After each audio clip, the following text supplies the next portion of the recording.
It just keeps dipping. This is so nonsense. You buy and it just keeps dipping and I'm just losing money left and right. Just hold on, get the camera out of my face. Hold on. The yen pairs are down across the board here, and I actually just picked up a long position on CAD yen and decided that we've come down to a level that it was worth to me taking a small position here on. Now I am currently, I've got 128,000 units open here. To the long side, we have come down to support.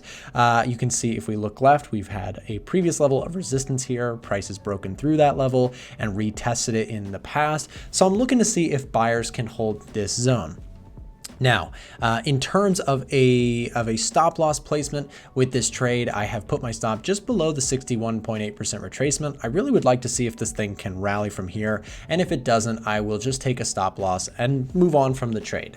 But my main goal with this idea is that we have an overall upward trend on the CAD yen, and we've finally started to see a pullback that I thought was worth taking a buy trade on. Now, again, I've taken 128,000 units here to the long side, and you may notice that I don't have a take profit on my trade. And there is a reason for this.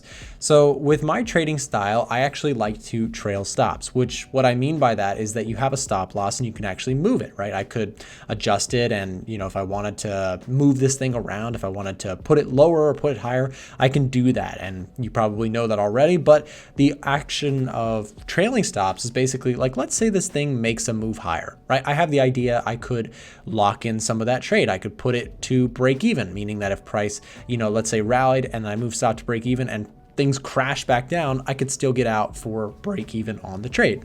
So my goal here with this trade is to see if we can trail stops and perhaps even see a rally back to the previous high. If we were to see a rally to the previous high, that would be a major win on the account. It's pretty ambitious. We may not get all that, but for starters, perhaps we could target looking to get back to an area like 101.35, where we had a bit of resistance come in before the selling continued. So again, the bulls here are what I'm looking for to come in, right? We have a major trend to the upside here, and the counter trend is kind of what's coming out right now. So we'll see if this thing can hold. Again, we are coming into a level of structure. We've got an overall upward trend. And for the most part, I am looking to see if we can catch a bottom here. And if not, we'll again take the stop loss on the chin.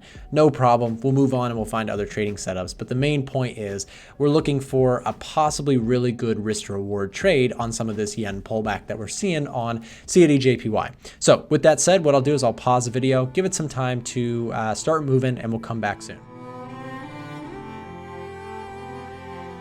All right, guys, we are all out of CAD yen. Unfortunately, this thing did not hold as nicely as I would have liked it. It actually started out beautiful. We had a nice start to the trend. You can see here, price came down to our level, ultimately bounced off this level. But this morning, the stock market came down and we had some news that, of course, dragged risk on assets down. And here's the thing, right? In hindsight, I shoulda, coulda, woulda been shorting this market. It was obvious I should have shorted. You can start playing those games with yourself and start saying them. The thing is with that, right? There's always comments that will say like, oh, Nick, you should have done this. But here's the thing, right?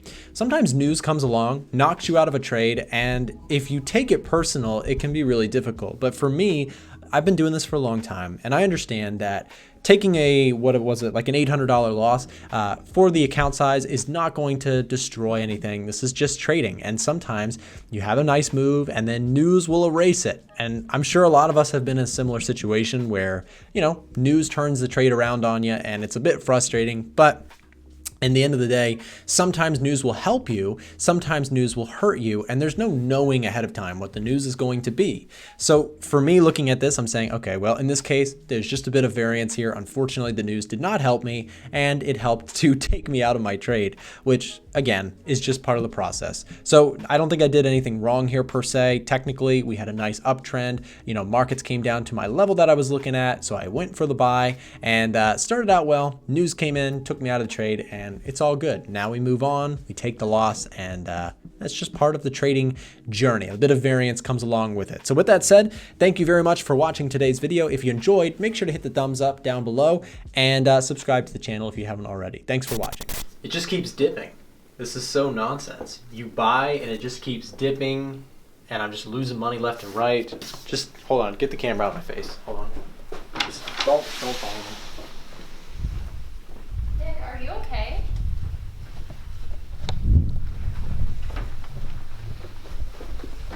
Just get out of the way. What's wrong with him?